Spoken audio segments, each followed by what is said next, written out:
first wars, conflicts. Finish up chapter 5, then move to chapter 6. Genocide.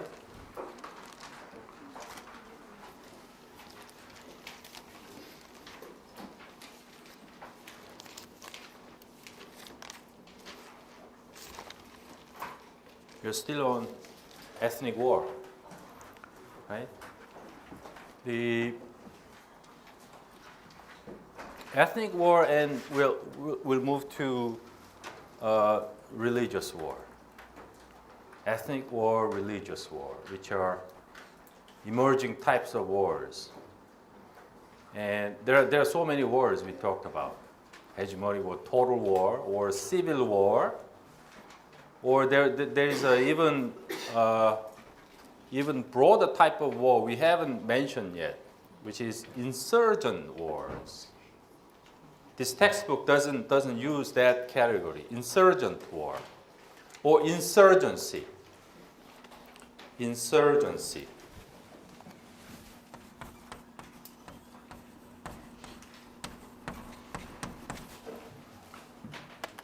Insurgency. Here, a little bit of a confusion over how we categorize all these different wars. You know, again, total war, hegemonic wars, these are old categories. Okay, these are very old categories. And new categories are all these: civil wars, insurgency, ethnic war, religious war. These are really ongoing wars today. Ethnic wars, religious wars, or guerrilla wars. Guerrilla wars.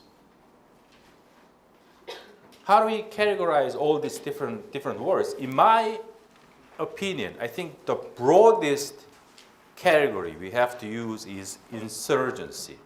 This is the broadest type,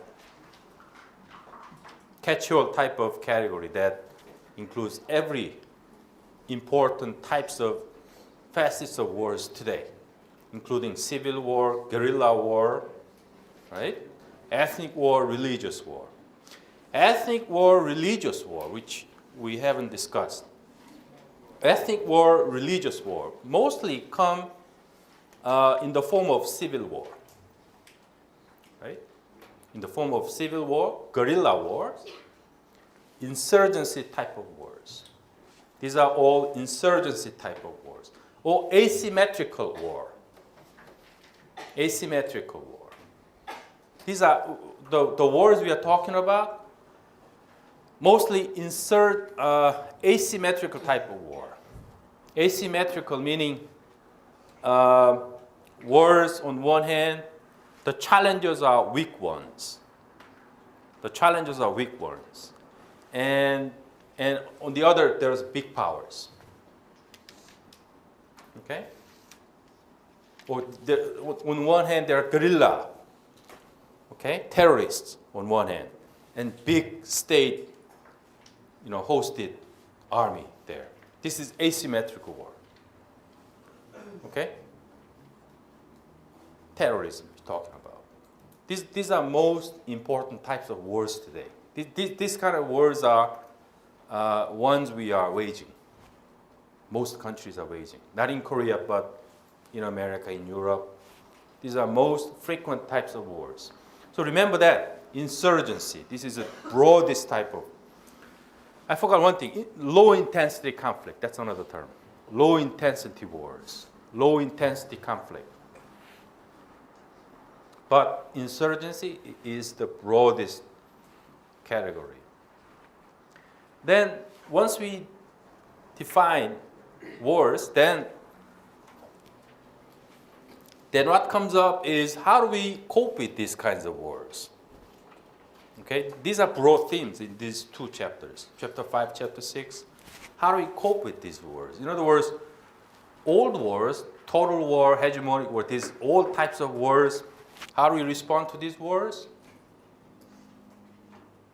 How do we respond to these old wars, like total war, naming engaging whole society, all types of different conventional type of army, navy, Air Force, right?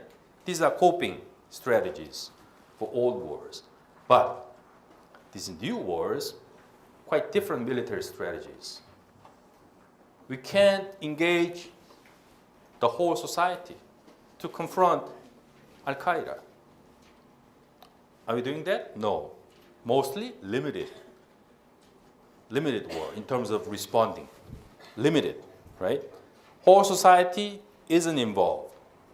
Only limited sections of society is involved. That sense, limited wars, right? Two important coping military strategies we will be discussing today. One is, and also the article, next Tuesday I'll be gone. I'll be in London discussing these types of issues with the British Academy. British Academy invited me. I don't know how they got to know me. So there are two coping counter strategies today, which is not total war type of strategy, which is not hegemonic type of strategy. There are two types of strategy, which is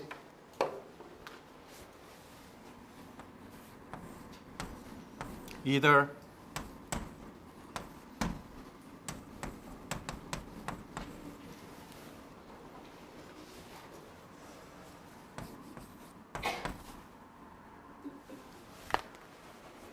coin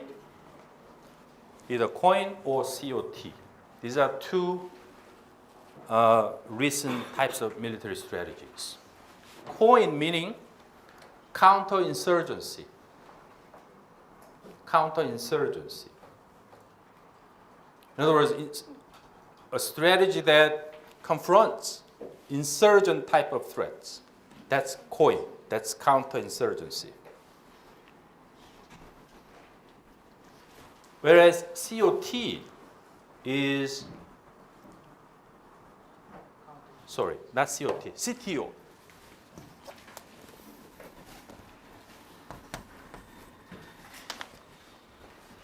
CTO means counter-terrorist operations.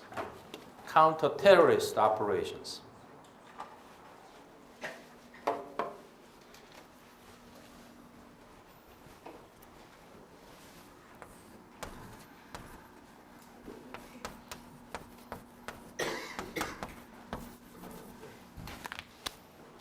Is a counter strategy toward terrorism. Terrorism. So, broadly speaking, threats today, either insurgent threats or terrorist threats. So that counter strategies will be either counterinsurgency operation or counter-terrorist operations. So, we have to distinguish the difference between COIN and CTO, and also difference between insurgency and terrorism. And that will come up here. And next Tuesday, no class. Instead, you have to read home my article. That article will be available through Lee Kyung-hwa. Then if you read that, this is well explained. Difference between insurgency, terrorism, and COIN and counter-terrorist operation, which is a raising debate today. What is counterinsurgency? What should be counter-terrorist? Because the issue here is that many governments, particularly the United States and Russia, facing all kinds of, both insurgent threats and terrorist threats. They are facing both threats. Okay? And they are confused regarding whether to adopt COIN or counter-terrorist. They're mixed, so that they adopt counter-insurgency operations when they have to adopt counter-terrorist operation. And on the other hand, they adopt counter-terrorist operation when they have to adopt counter-insurgency operation. So, same problems facing the United States in Afghanistan, also in Iraq, and Russia, Chechnya. Russia is facing these kinds of problems in Chechnya. So that one you will learn from my article. Now, the last section on ethnic war. Probably the most heinous type of ethnic war should be genocide, right? Genocide, the definition, what's the definition? The definition should be just indiscriminate killing based on ethnic hatred. That's genocide. And sponsored by the state. That's genocide. Right? Most cruel type of ethnic kind of killing. That's genocide. Best example, Rwanda and Sudan. These two examples are taken over and over again. What was the situation in Rwanda when you encountered this through the news media many times? Kim Il-chang. What was how did the genocide in Rwanda how did it go? You know, did you read about it? It was carried out, but none of the UN failed to they gave a blind eye to it. So when they decided to go in, it was after blocking the eye. Okay. First, in terms of facts, there are two major ethnic groups, right? Number one, in Rwanda, there are two major ethnic groups. What are these two major ethnic groups in Rwanda? On one hand, the Hutu, right? One ethnic group called Hutu. Second, Tutsi, right? Hutu and Tutsi, the two different ethnic groups, major ethnic groups. Who is the stronger one? Who is the stronger one? In other words, who was in power? Tutsi was in power. They took power. Indicating sometime in the past, maybe Tutsi was in power, right? The Tutsi group retook power at that time. When was it? 1994. We're talking about 1994. So Tutsi, as a powerful group, they took government, took power, was in power. Then they began to kill the antagonist group, Tutsi group.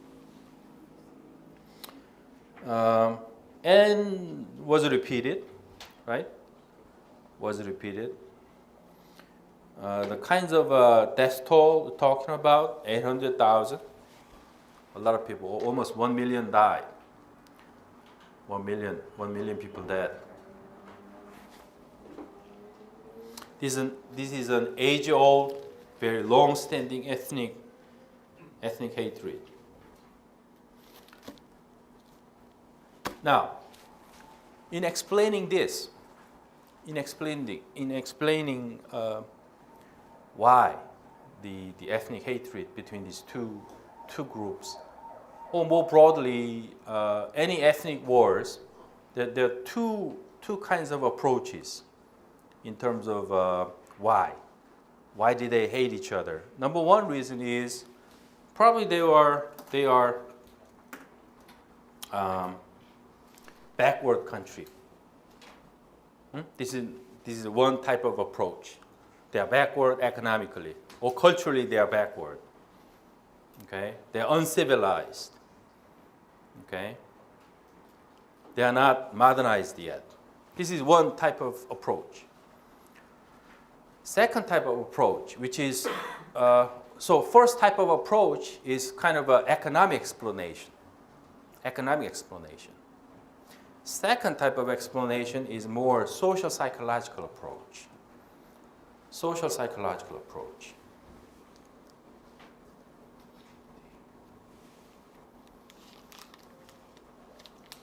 So, like for instance, according to social psychological explanation, the Tutsi group, they had as an in-group, they had a bias, psychological bias or misperception about the out-group, which is Hutu, right? So that misperception is misperception because they take threats and hatred from the other group as much bigger than real. That's bias or misperception, right? So that's social psychological explanation. So this kind of mutual misperception, mutual psychological misperception spiral out of control than real. And this author says that maybe psychological approach better than the economic approach. And also, ethnic war in general, this type of bias, misperception, social psychological approach maybe better fit as an explanatory framework.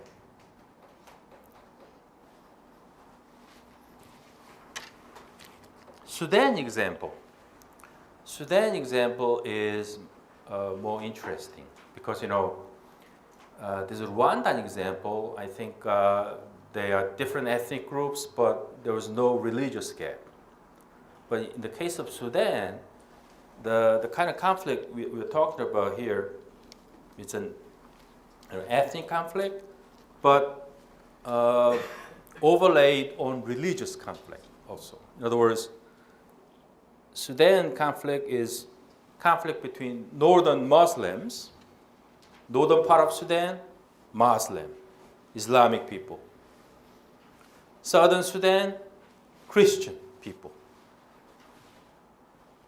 So combination of ethnic, religious conflict. That's Sudan. But Southern Sudan, they gained independence 2011, right? After several rounds of severe conflicts, southern part of Sudan gained independence.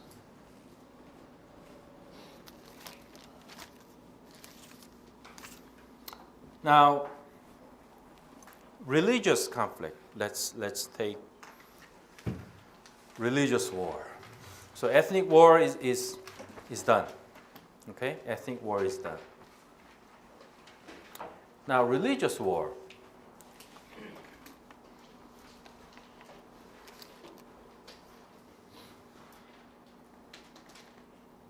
Kim Hyun-min. Okay. About religious war, then like we did on ethnic war, religious war. Do you think religious war in and of itself is very conflictual, or religion itself is not that conflictual, but religious war always is aided by some other external factors? What is it? Okay, religion is part of the core value system of any human society, part of core value system. Is that another point you made? Core value system. Religion is core value system, right? People take it very seriously, right? In their value system, religion and nationalism, right? Religion, nationalism. These two are part of the core values for humans, any humans. So when other people degrade that core value, right, you got upset. That's the point. So religion is part of the core value system.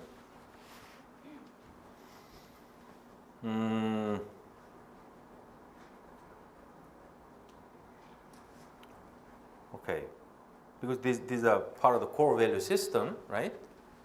When your value is, right? When your value is confronted right?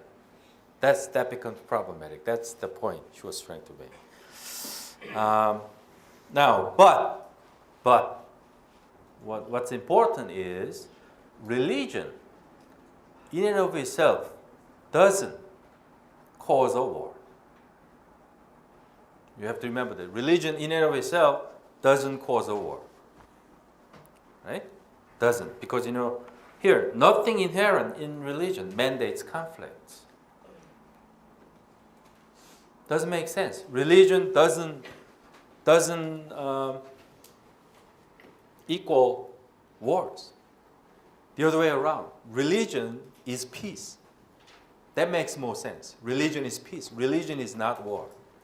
But why? What we witness today, contradictory to this, what we witness today is religion almost same as wars.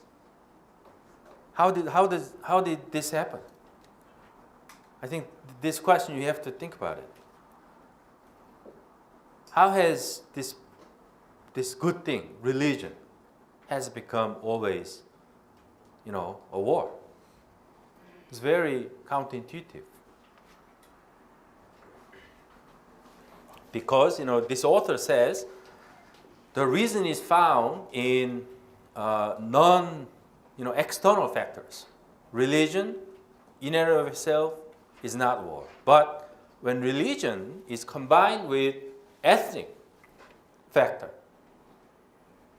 when religion is combined with ethnic and territorial factors, then it becomes a war. Then it becomes a war. At least this is what this textbook says. Religion, ethnic, territorial. Then war.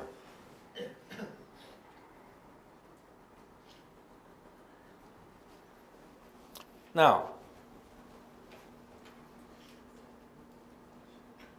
노경민. Where is 노경민? Okay, according to again this textbook, okay, not according to me, not according to you, according to this textbook. Do you think religion is becoming much more fundamental? Do you think only that there are many types of religion? Islamic, Christian, Catholic, Buddhism, what else? Hindu, right? Judaism. There are many religions in the world. But do you think Islam is becoming fundamentalist?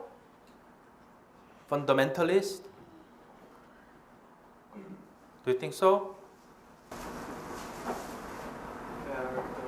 As the wars go along, they're getting less powerful. Less what?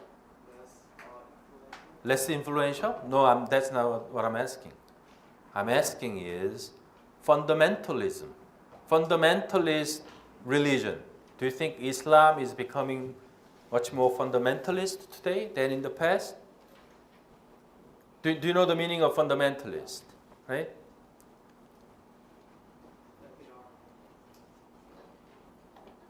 Yes? Okay. Next question.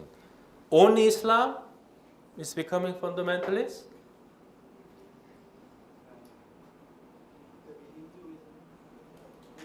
Only Hinduism? All religions, including Christian. All religions are becoming fundamentalist than in the past. Probably that's why religion is becoming a source of wars. Fundamentalism.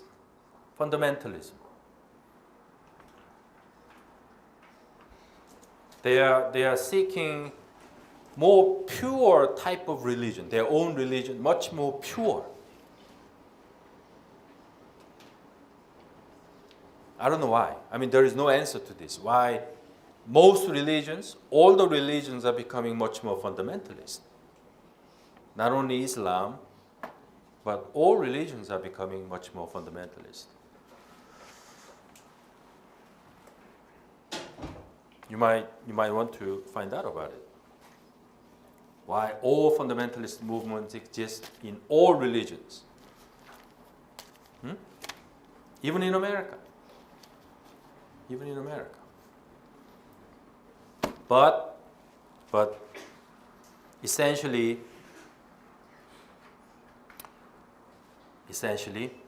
most religious ethnic groups, they live peacefully, essentially, right? But then this textbook goes ahead. Why particularly Islamist movement, particularly engaged in violent conflicts, Islamic movements. So Islamic movements are getting much more attention here.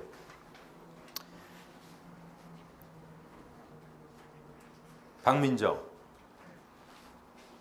Yes.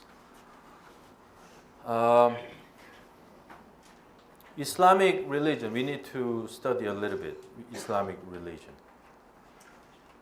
Islamic religion, there are many factions in it. Right or no? Yes or no? Right? There are different factions. What different factions?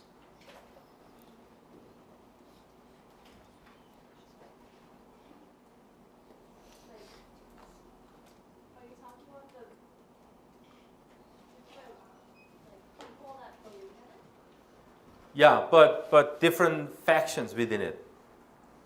Not one type of Islam. Like the different kind of Muslim? Yes. Like there's the Sunni Muslim Uh-huh. and then the Shia. Sunni and Shia. Broadly two types. Then maybe better to ask Ibrahim Kiba. Are we right here? Islam is the religion, but there's two factions, Shia and Sunni, that make up the religion itself. So two main Two main factions. factions, Sunni and Shia. How are they different? We don't really know. How are they different, Sunni, Shia? It's very difficult to explain, but it's just I don't know, it would be very difficult. Do you want to go? Yeah, go ahead. I mean, in Shia and Sunni, my country is Sunni. I mean, Sunni. Shafi'i. Shia is more on the Indian part. I mean, like fasting month, example. Maybe they will start earlier and end it earlier. In my country, maybe it will start late. Some of them are in India will be like maybe fasting day will be 28 or 29. But in my country it will be 29. I'm following Makkah. Okay. So you could say like Sunnis we believe that Prophet Muhammad is the last prophet, but Shias believe that the prophet beforehand was the last prophet. Ah. Okay. That's the main difference, but generally speaking, we all There's someone else before. Yeah. That's Shia or Sunni? Shia. So Shia believe in Hazrat Ali, and then Sunnis believe in Prophet Muhammad. But we are the same religion, but it's just Okay. a few differences. The differences in core values. Core values. Core values. They studied religion studies in my high school. They have like different core values. It's the only difference. But they have like two types of. All right. But I think my country is Sunni. Sunni. Okay. So there are two huge families or factions within within Islam, which is Sunni and Shia, and whatever the difference they are, I mean, mostly in terms of which country stick to it. Sunni mostly. What big difference in terms of which country belong? Sunni mostly. Sunni is Shia is mostly concentrated within Iran and Iraq. Iran and Iraq. And I think some parts of Pakistan as well, but the majority of Muslims tend to be Sunni. So can we safely say that Shia is much more fundamentalist? then Sunni. You could say so because Shia is a small section, but I don't know if you could pinpoint that Shia. Okay. All right. I'm trying to be careful. You know, Shia, again, big difference in terms of family, you know, belonging. Iran is there. Iraqi is there. Shia. Okay, Lebanon is there. Lebanon is there. Says something, right? About the nature. Then Sunni on one hand, Sunni Kazakhstan. Saudi is Sunni. Saudi is Sunni. So Iran, Saudi, they are in the different family. I think this indicates something, meaning that I think almost Iran, Saudi, they are competing for leadership within Islamic world. Okay, and Saudi much more westernized and much more modern, or on the other hand, Iran is much more fundamentalist. So very rough type of classification. And this textbook has some table, indicates which country, which page 173.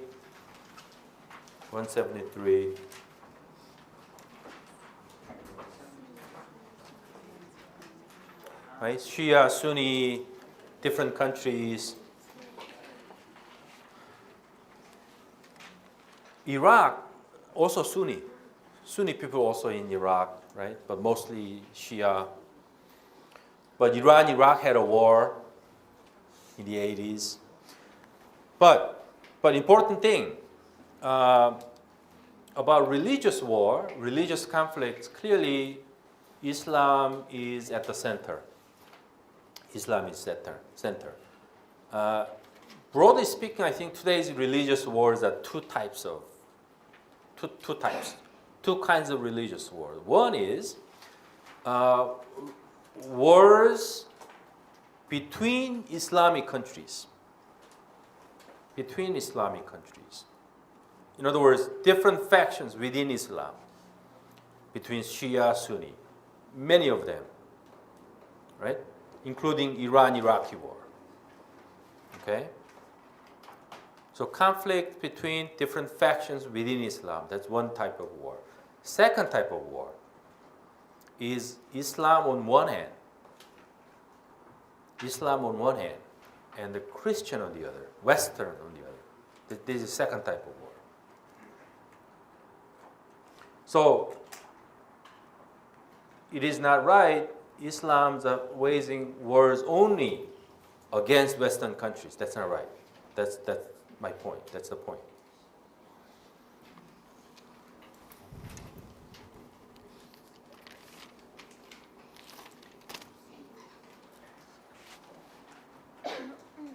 Regarding Islam-Christian conflicts, particularly Islam versus America, Islam versus the United States. This is kind of an image we have about probably much part of the religious war. We have some image about this. And one scholar called it civilizational conflicts.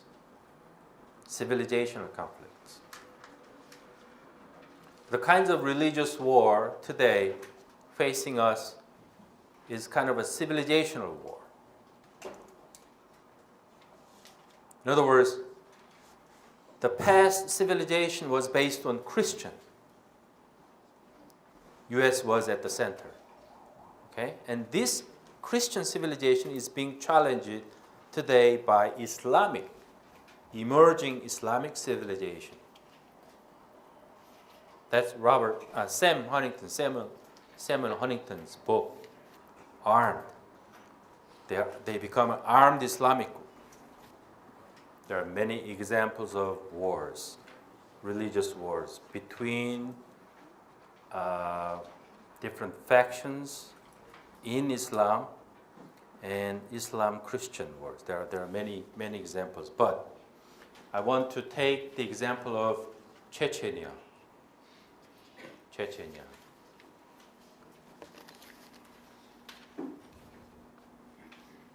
박세영. 박세영. Okay. The example of Chechnya, there is not much explanation here. Do you think Chechnya is important religious war today? Where is Chechnya? What's going on? When did a religious conflict occur in Chechnya first? Not much information in this textbook, but I want to take that example. It didn't occur in the 1990s. 1990s first, okay. There was a Conflict between Christian and Muslim. Who are Christians there? Western country?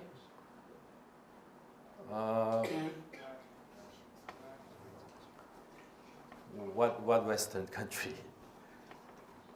Okay. 신성우, do you know anything about Chechnya?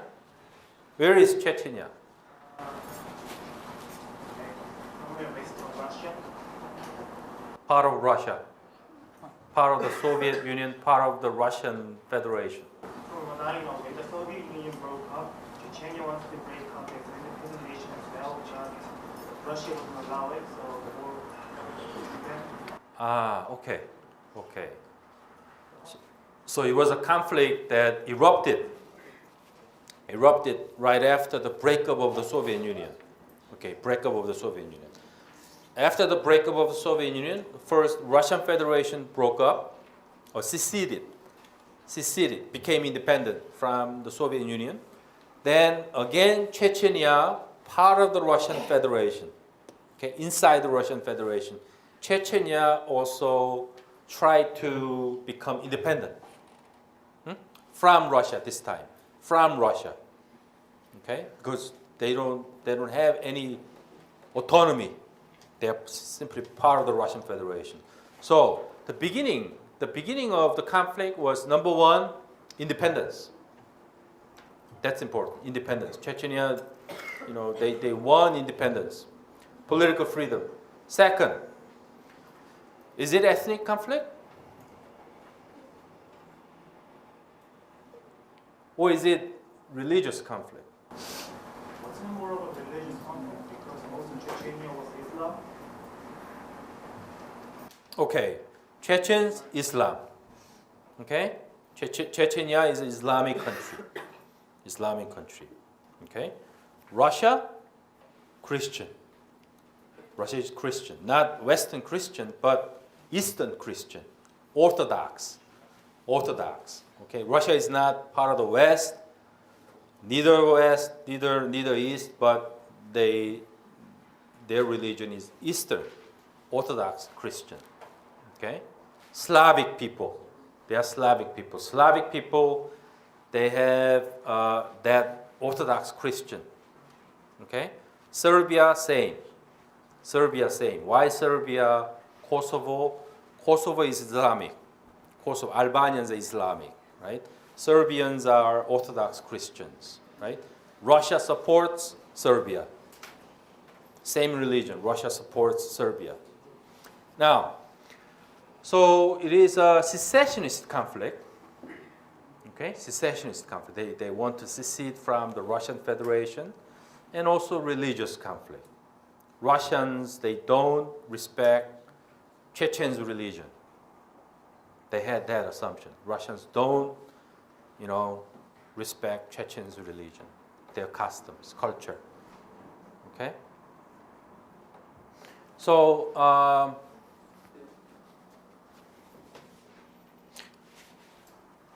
just general question. What's happening today? You're going to read about it next week through my article. What kind of news coming out of there, Chechnya, currently? according to this textbook, there was a war. The war began actually, the first war, there were several rounds of wars. First war broke up 1994. That's the first war, 1994. Chechens becoming armed Islamic group, okay, and they organized guerrilla groups, okay, then directly confronted Russian troops, Russian army. Again, asymmetrical. Russians were too powerful, okay, Russians were too powerful. First war broke up, then Russians retreated. Okay, there was a peace treaty between these two groups. Then there was a second war. Second war began 1999. Okay, this time Russians were failing. Okay, Chechens succeeded using guerrilla tactics. Okay, this is a typical asymmetrical war. From the Russian perspective, typical limited war. Moscow, normal life. Moscow, normal life. Russia in general, normal situation. But only wars only in the Chechen region. Only in that region, which is a limited war. Second time, 1999, Russia re-invaded Chechnya. Okay, Putin became president. Then he wanted to show power, Russian power. So he decided to re-invade Chechnya. Then this time, second time, Russians were much more successful. Much more successful. They reorganized the army, and they maintained the balance between army, Air Force. There was no Navy involved, but Air Force, army, bombing, good combination. So Russians were much more successful this time. There was a huge casualty on the Chechen side. A lot of people died, civilians, both civilians and army. A lot of people died. Chechens died simply. So Russians win the second war. So the debate why Russians were much more successful in the second war. Was it coin operation or counter-terrorist operation? So Chechens, were they insurgents or terrorists? Right? So between these two wars, Chechens, again, in the first time, Chechens were defeated.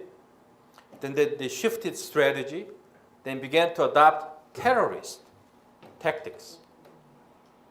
Chechens began to adopt terrorist tactics. So then after that, Russia began to face similar situation America was facing. Terrorist bombings, attacks, all over Moscow. Subway, buildings, even elementary schools. Even elementary schools. Chechen terrorists, right, took hostage a lot of elementary students. So then Chechen strategy becomes much more terrorist. So then Russians were agonizing over whether to adopt coin operation or counter-terrorist operation. But before then, they have to decide whether Chechens are insurgents or simply terrorists. Obviously, Putin, the Russian president, he wanted to, present Chechen attacks as more of a terrorist rather than insurgents. Insurgents meaning much better image than terrorists. Insurgents are much more, the reasons are found in much more nationalist or religious origin rather than bad, terrorist objectives. So Russian government was presenting sort of Chechens as much more of a terrorist, so that they adopted counter-terrorist operation. But Chechen problem is not simply terrorist problem. Chechen is much more insurgent problem. In other words,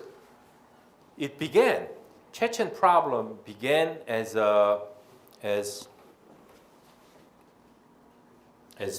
박세영, 박민정, what's your name? 신성호. As Shin-Sung rightly pointed out, Chechen problem began as a what? Began as a terrorist problem? No. Chechen problem began as a nationalism or religious problem or secessionist problem. That's the origin. But later, combined with terrorism.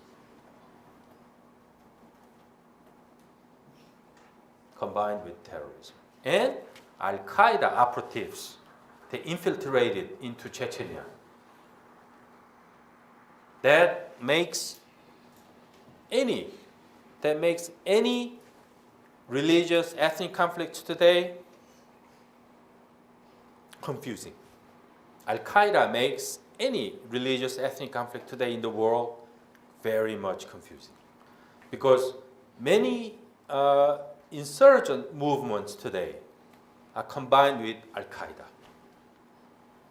So it has two faces, both nationalism / religion plus Al-Qaeda, terrorist.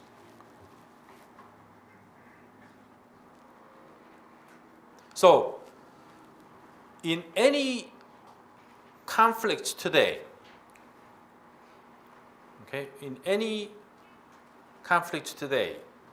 it's very difficult to separate insurgency and terrorism.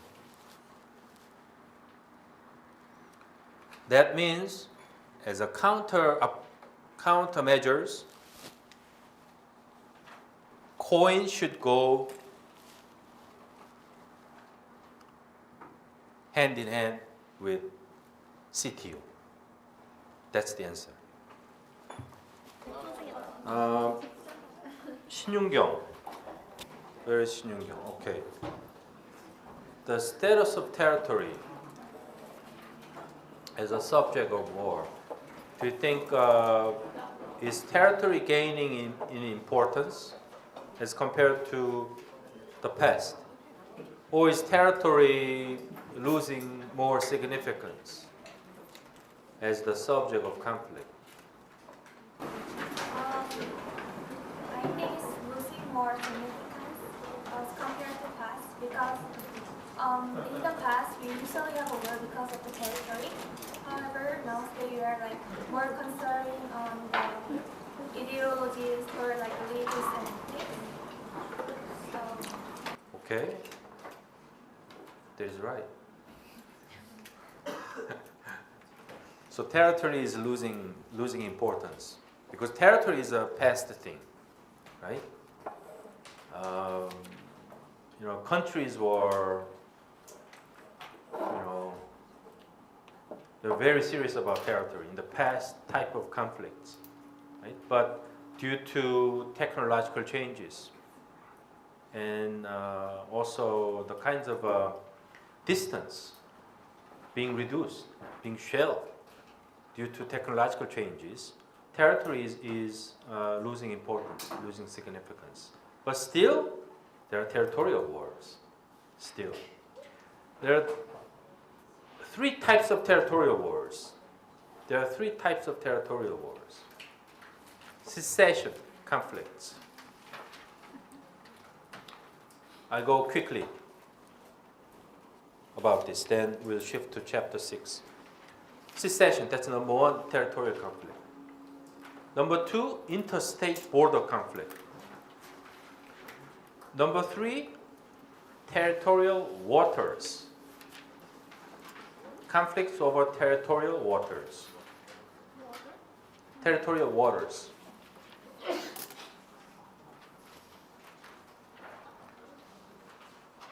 I'm not going to ask which is more important than others.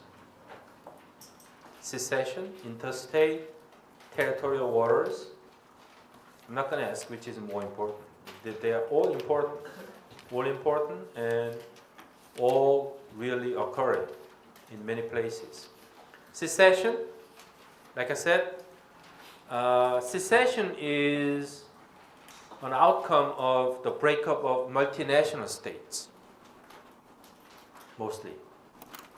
Secession is the outcome of breakup of multinational states. Like, for instance, Yugoslavia. There are many secessionist conflicts in former Yugoslavia and former Soviet Union. Former Soviet Union.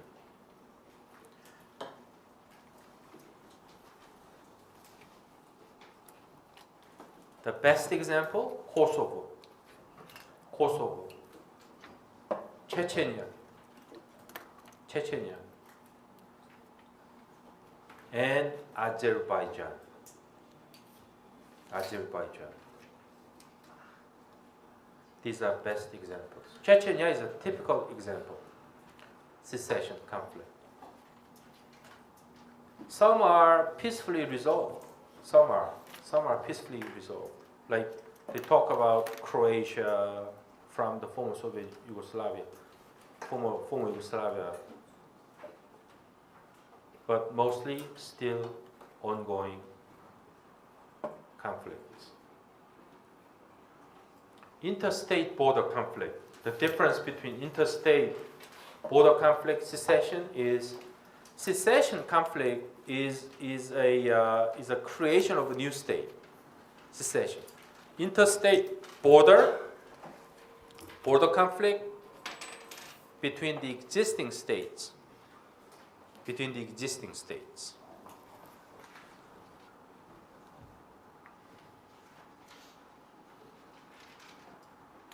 This textbook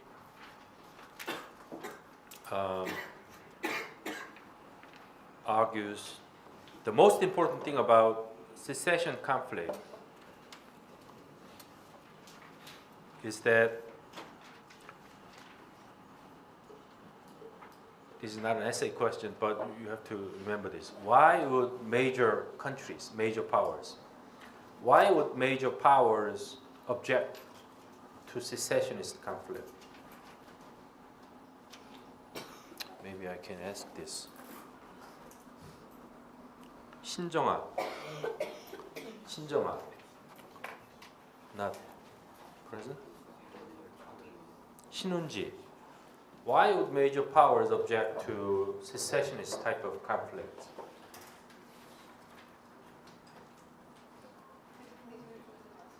Why would major powers like China, Russia, not the United States, but mostly China, Russia, why would China, Russia object to secessionist conflicts? Like, for instance, Russia objects to Kosovo becoming independent state. Russia objects to Chechnya becoming independent state. I mean, no doubt about that. I mean, Russia doesn't want it. But why would Russia not want to see, like, for instance, a secessionist conflict far from the Russian territory? Russia doesn't even want to see secessionist conflict far from the Russian territory. Doesn't want to see that becoming successful. Why is that? Or China, even China. China doesn't want to see. China doesn't want to see Chechnya becoming independent state. So that China supports Russian claim that Chechnya is part of Russia. Why is that, Won-Chang? I think that it goes straight to the question of geopolitics and hegemonic power. But I think it mostly relies on geopolitics. Because when the states lose some part of the country, they can actually losing the important part of the country, because you can install, for example, some kind of anti-aircraft system there, and you can defend yourself. But if you lose the one part, you're losing your opportunities to defend yourself. No. 심기영. 심기영. Do you know?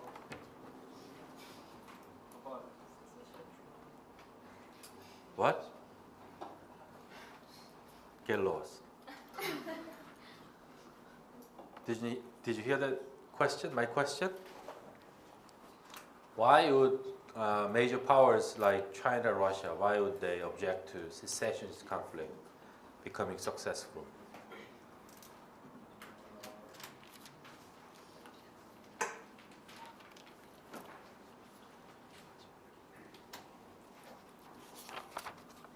심영현. Do you know? It might be because such big states wouldn't want to have extra enemies or problems, even if, although while they have like internal problems. No. 엔칸갈라. Do you know? 오현정. 오현정. Do you know? 우동균. The book, it says that existing states all have domestic problems and disaffected groups and regions. And in regards to sovereignty and territorial integrity. Sovereignty and territorial integrity. Yes. Yes. So there are not many cases. There are not many cases where non-state becoming a state, changing sovereignty principles. There are not many cases such as that. Interstate border, yes, it could change. It could change, but creating a new state in the form of secession, very rare. Very rare. Because it goes against sovereignty principle. Goes against sovereignty principle. And China, Russia, they have that problem. They have that internal problem. China has Xinjiang problem. Xinjiang, the western part of China, there are Islamic people living there. Xinjiang province. Xinjiang province. Xinjiang province, they are not Chinese. The people form that province, they are not Chinese ethnically. They are Islamic, same Central Asian people, like same Kazakhs. They belong to the same family, but they are under the Chinese flag. So Chinese are very sensitive about this problem. So when a certain ethnic group becomes an independent state in the form of secession, even if it is far from China, that affects China. Okay? So in that sense, Russia, China, they are in the same boat. Both of these countries should object to any secessionist conflict becoming an independent state. Okay? Kosovo, no. Russia, China, they both object. Right?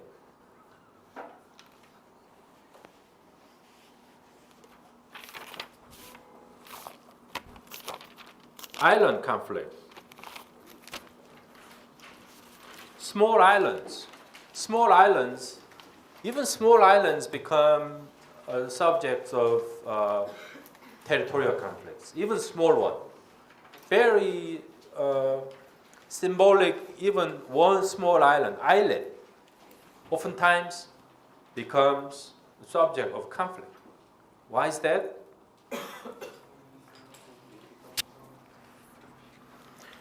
Control of small islands will bring you a lot of benefits.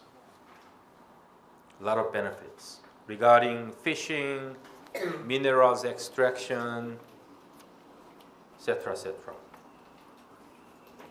Legally speaking, if you own an island, you have an ownership 12 miles surrounding the island. And 200 miles from the shoreline. That's what international law says. So that's why islands and international waters conflict are much more frequent today. Dokdo is a good example. Dokdo. It gives you a lot of strategic benefits and minerals, fishing. South Korea, North Korea, they have a conflict regarding where to draw a line in the waters, right? Because it gives you a lot of benefits regarding fishery, or also strategic, right? Benefits. East China Sea, South China Sea, there are many islands. But the island, family of islands that cause a lot of conflicts, Spratly Islands. Spratly Island, South China Sea. How many countries claim ownership to that Spratly Island? 6 countries.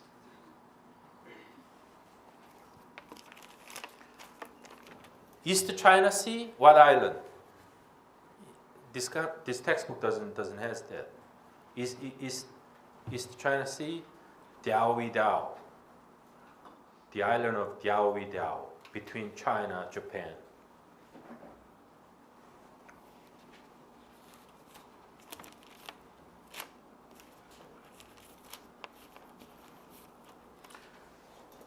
Dokdo, Koreans are very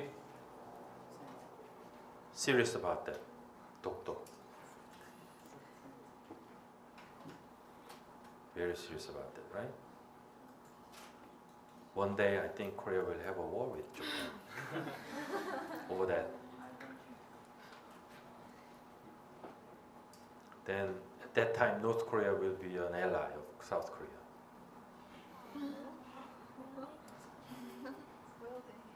When we have a war with Japan, I think no doubt North Korea will side with South Korea. And the United States, never know. You never know. China, Korea. If Japan becomes a problem, clearly China will side with Korea. But when North Korea becomes a problem, China, different size. Different issue. But when Japan becomes a problem, drawing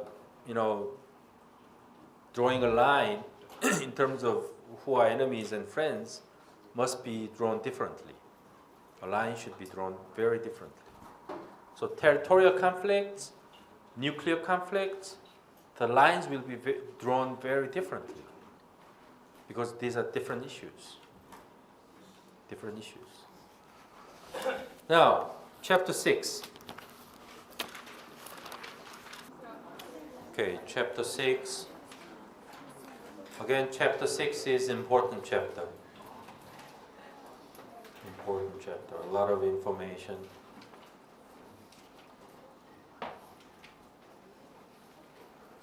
So having laid out different wars, different kinds of wars, then what kind of military force?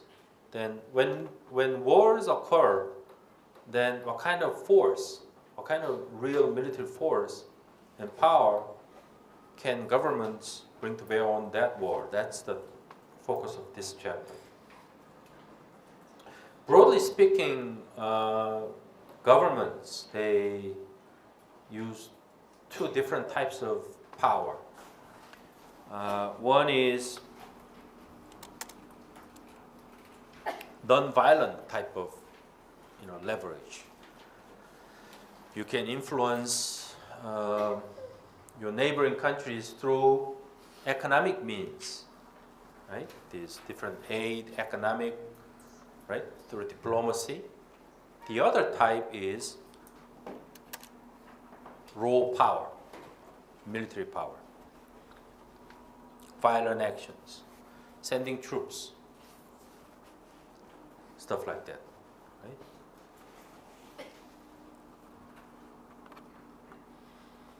Which is more important? It depends. It depends. Which makes you more powerful country? It depends again. Again, realist assumptions, liberal assumptions. It depends, right? But military alone, military power alone, military type of leverage alone doesn't get you the ultimate power. It has to be complemented with other non-violent type of leverage.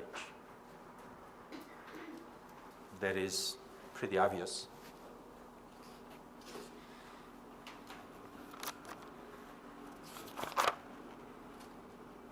윤술찬. You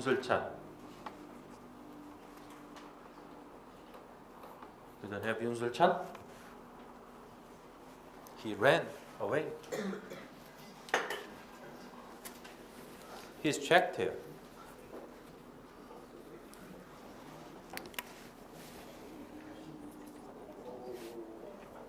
He's absent today.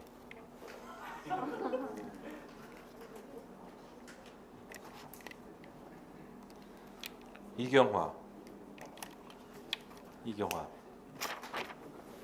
So military power is important. Military power is important. In terms of which country has, how much military power, that's distribution of power, right? According to realists. According to realists, how power is distributed. That's what realists like, right?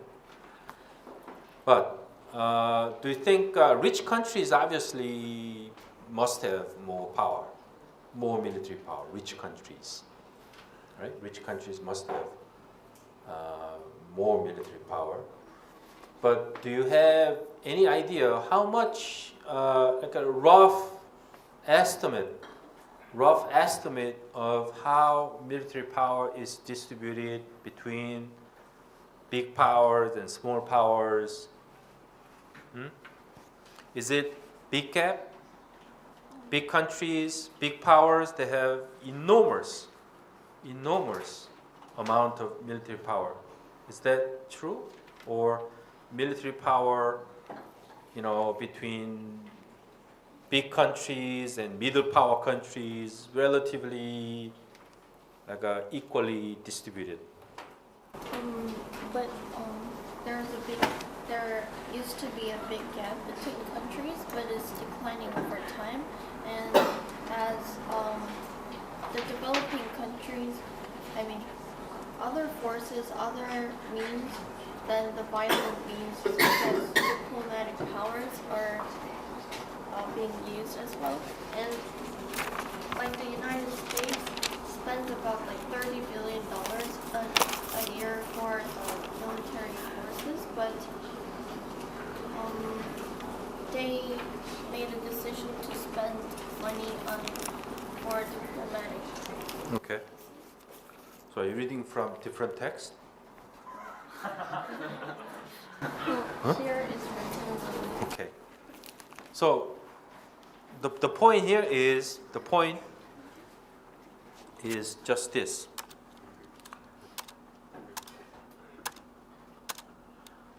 Right, maybe military power as opposed to non-military power may be declining over time.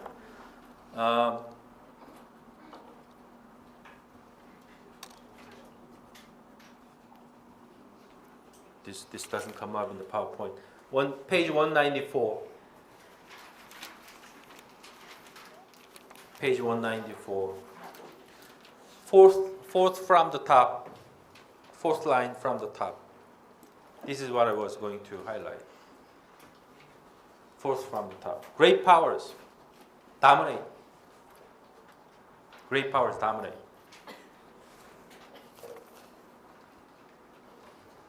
Okay? This is it. Great powers dominate. You have to remember that. Great powers dominate. How much? How much? Table 6.1. How much dominance of great powers? Page 6.1. Now, in terms of military expenditures, in terms of military budgets, great powers meaning 7 countries, 7 great powers, budget dominance 75%.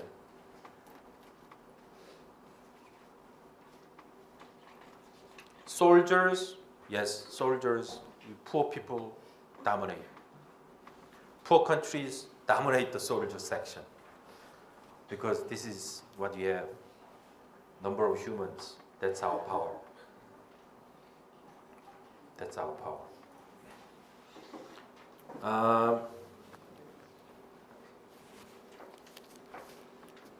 Again, nuclear weapons, the biggest gap. Nuclear weapons is the biggest gap, 99%. Poor countries, just no access. No access. Middle powers, no access to this particular weapon called nuclear.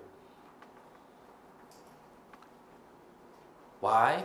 Why would these great powers block middle powers and poor powers coming into arms, weapons?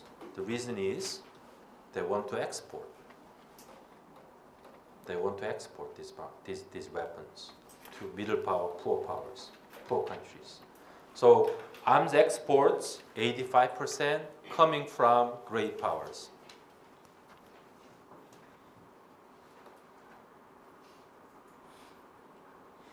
This means only 15% of the weapons are locally made out of great powers.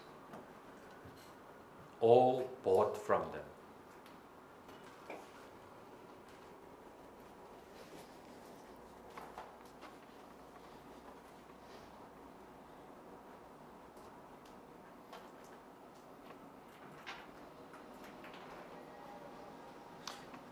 Another thing. So great power, middle power, huge gap. Within the great power group, again, there's a huge gap between the United States and the rest of them. The US versus others, other great powers. There's still a huge gap. There's a huge gap. Only contender to the US is Russia.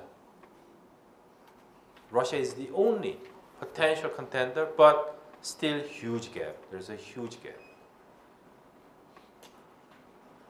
The biggest gap, where is the biggest gap found between the US and Russia? US versus Russia, US versus China. The biggest gap, is it in the army? In other words, ground forces? Or is it in the Navy? Or is it in the Air Force? The gap between the US versus Russia, US versus China. The biggest gap is found. Nuclear gap is not that big. Right? US-Russia, nuclear gap, Russia even bigger. So nuclear gap between US-Russia, US-China, not that big. But the biggest gap is in the Navy. Navy is the biggest gap, which means that that's the area in which Russia, China is trying to catch up very quickly.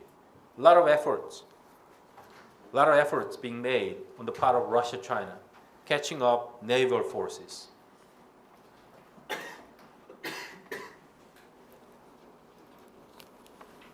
Naval forces.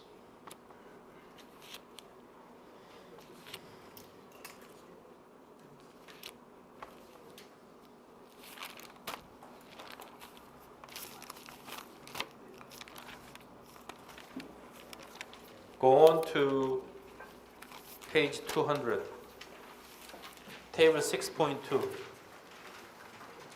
This is how the US ground forces, this is how US military forces are distributed.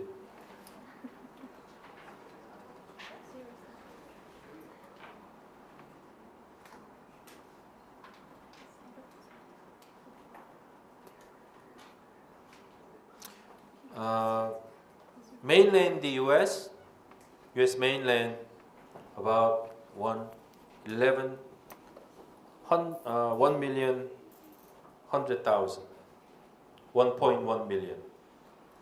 Mainland 1.1.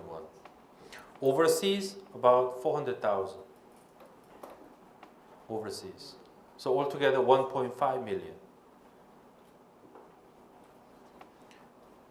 Look at the distribution, regional distribution. Look at the regional distribution. Which region in the world has the most US forces outside the United States? Middle East, 30%. Middle East, 30% of overseas US forces. Next, Europe, 22%. Then comes Asia, 18%. Oh, sorry, South Asia, 30%. Middle East, South Asia, 30%. Asia, East Asia, 18%. Obama administration, there was a new approach after Obama came in. Obama emphasized the United States is going to build up forces in the Asia Pacific. In the Asia Pacific. So the number 18 might go up. Particularly naval forces, naval bases in the Asia Pacific. The reason, rationale for that, why would the United States emphasize East Asia and Southeast Asia? South Asia still a lot, 30%, but more South Asia, more Asia Pacific, like Korea, Japan, more of them here. What's the reason, do you think? Probably smaller Middle East. Middle East go down. The reason is why Middle East go down? No longer as much important as in the past. Middle East might not be that important in the future because America will become an independent country in terms of energy. America will become an exporter of oil and energy. So they will pull troops out of Middle East and put them maybe into the Pacific. Put them into the Pacific. Vietnam is important. Vietnam is important.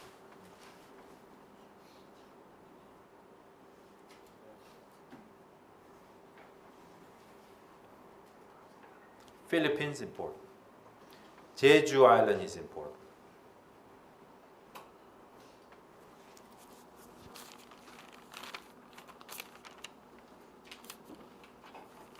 So great powers still dominate military power. And Russia, China trying to catch up. That's something you need to remember. Russia, China trying to catch up. Challenge the US. Particularly naval forces.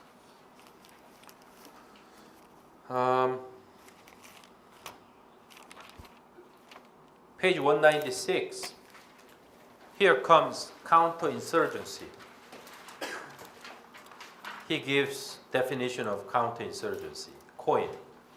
What does he say about COIN? He says that COIN is the most complex type of warfare. COIN is the most complex type of warfare. And he goes on to say, coin operation, coin warfare is costly, labor intensive. Complex, costly, labor intensive. 이다음.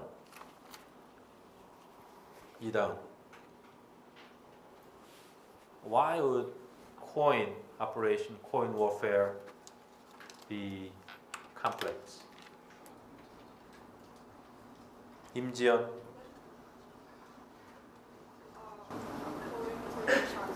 says that the government should care for so many things, like women must be strongly military armed, and that it should not be too brutal in the execution of war. One of the complications they get to support the guerrillas. So that should be concerned about the internet things and alternate techniques both. So I think it's Okay.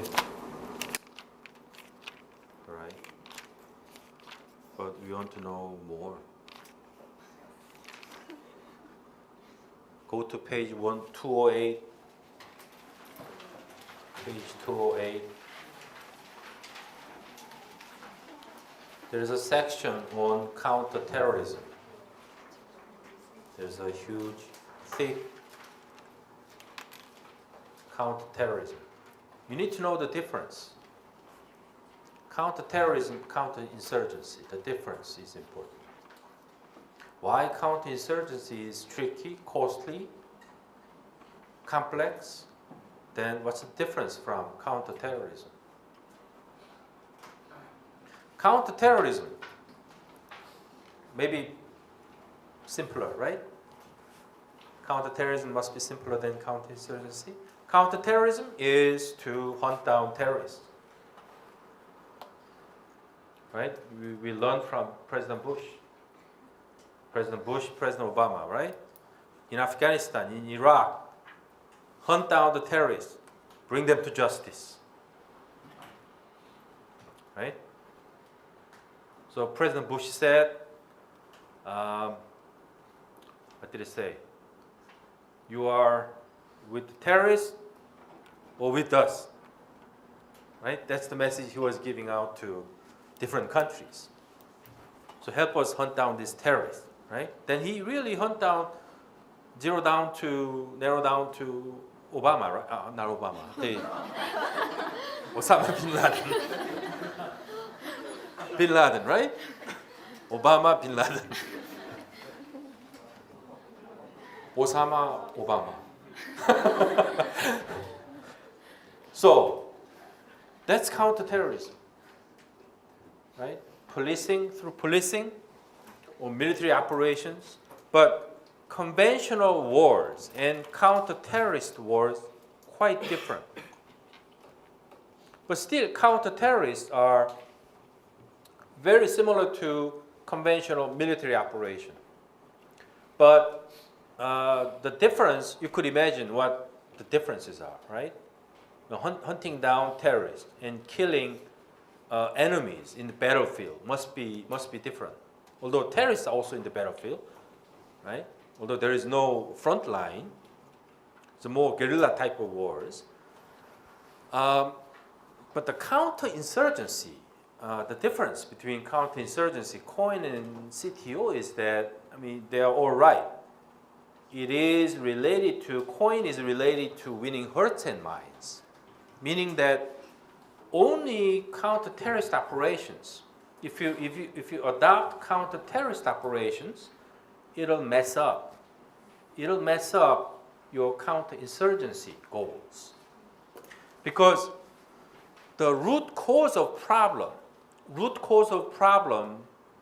in the case of insurgency is much more complex. In other words, it is a grievance, economic, poverty, social, problems, or national ethnic problems. These are the root cause of insurgency. So to resolve these problems, although insurgents, they adopt terrorist tactics sometimes, like Chechnya. Partially they are terrorists, But root cause is still insurgency. So in that case, like in the Russian case, if you keep on using counter-terrorist operations, it'll backfire because civilians, population support some of the insurgent causes, right? So best strategy is to win minds and hearts of the local population. Because the situation here, local population, terrorists, insurgents, they are all mixed up. If you bomb a town, right? If you bomb a town, because all of them are live together, right? According to CTO principles, right? If you make a bombing, sticking to counter-terrorist operations, like in the Iraqi situation, a lot of civilian casualties. That is not an ultimate solution. That's why it is costly, complex operation, labor-intensive operation, because you have to make sure civilians are not touched. At the same time, you have to build social infrastructure. At the same time, you need to, you need to resolve root cause problems. That's counterinsurgency. It's not counter-terrorist operation.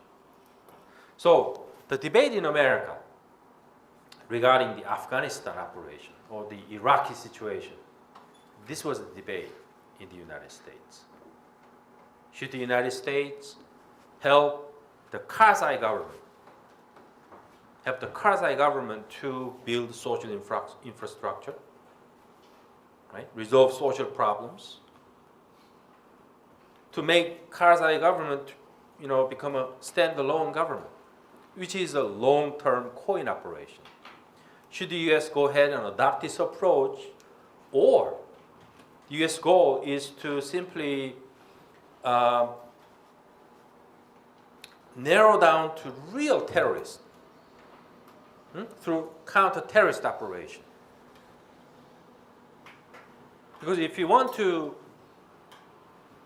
take coin path, okay, the concern in American society is that the U.S. should get engaged for much longer time in Afghanistan.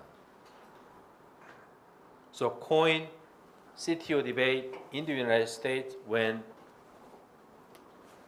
like this.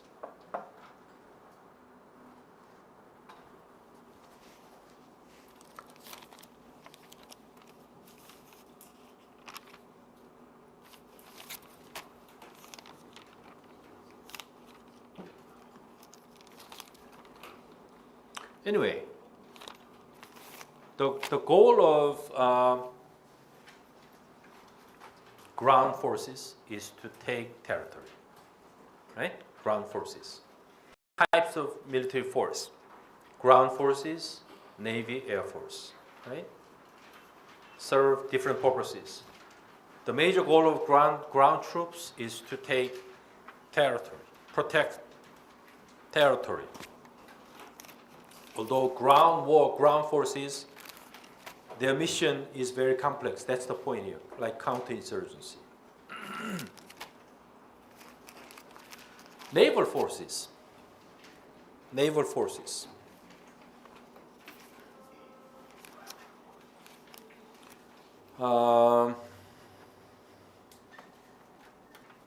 Globally speaking, naval forces today face common threat. International pirates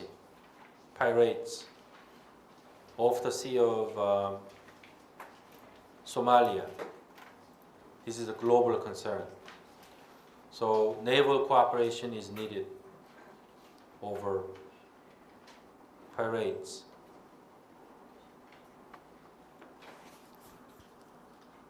The importance of aircraft carrier. Aircraft carrier is like nuclear weapons in terms of naval operations. Aircraft carrier. As seen in table 6.1, only the United States own aircraft carriers, right? Only the United States own aircraft carriers. It is an instrument of power projection. It is an instrument of power projection.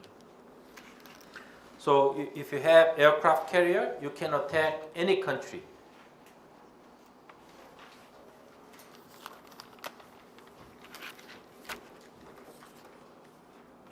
Air forces. Air forces.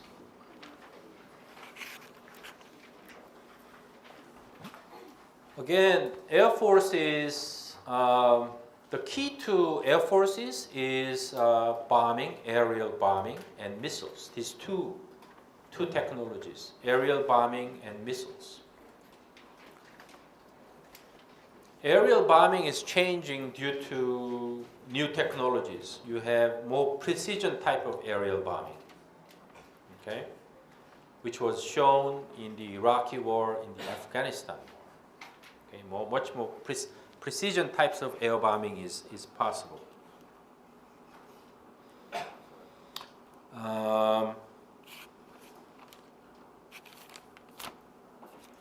Page 200.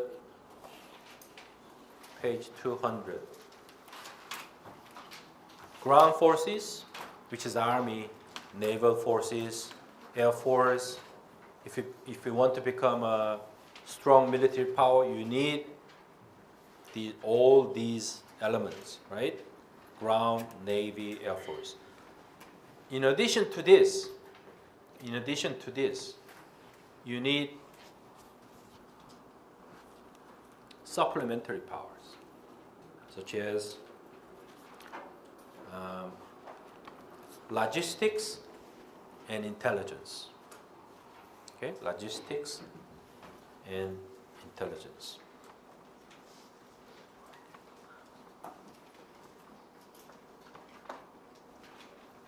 In terms of logistics and intelligence, which country is also the most powerful? Again, the United States is most powerful. Okay, the United States is the most powerful. That's why the United States can project power into corners of the globe, every corner of the globe. So in so doing, logistics is important. Logistics is important.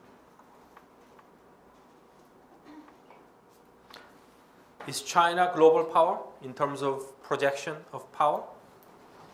No. In terms of power projection, the US again strongest. In terms of power projection, China is still local power, regional power.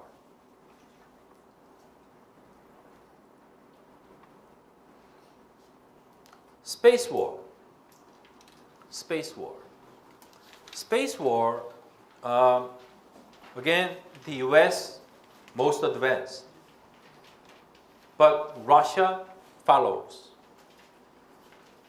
Russia is contender, space war. Some capability.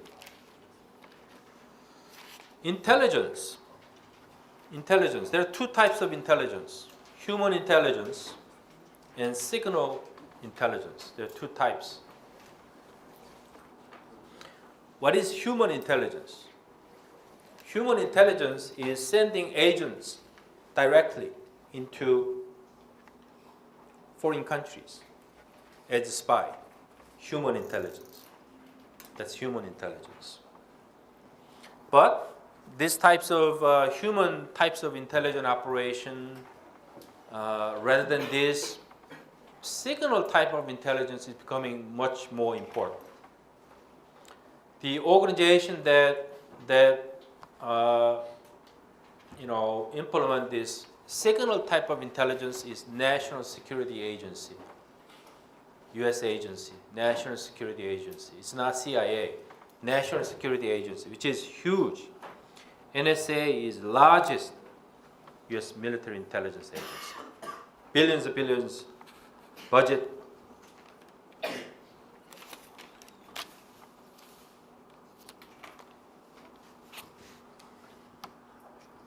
정재준.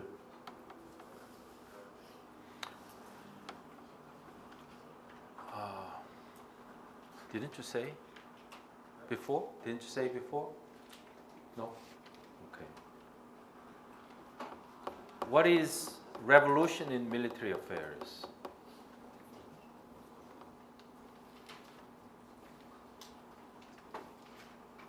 천서영.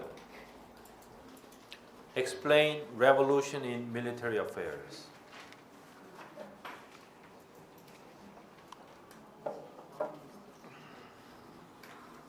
한현지. Revolution in military affairs.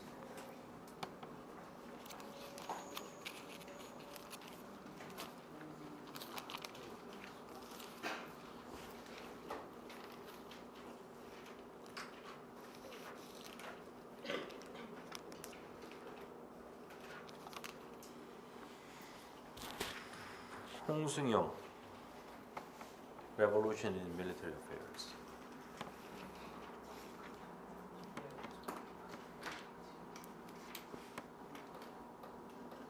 Whisker rendering. Revolution.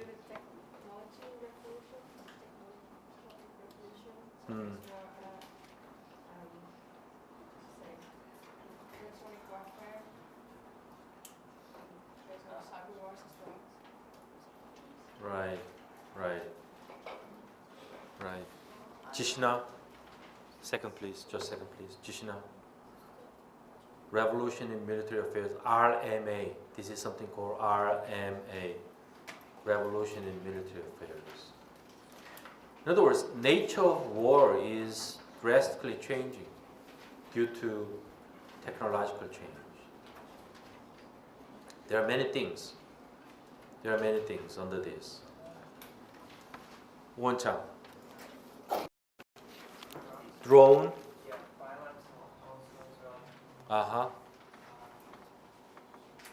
Right, drone system or what is it? Information war. But mostly,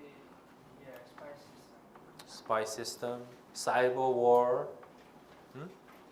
North Korea is attacking Korean internet system nowadays, right?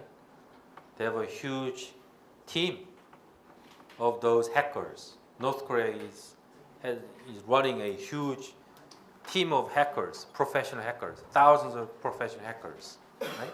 It's more important than having 5,000 tanks today. That's revolution in military affairs. Okay, having hackers more important than having tanks. That's a revolution in military affairs. Cyber war, information war.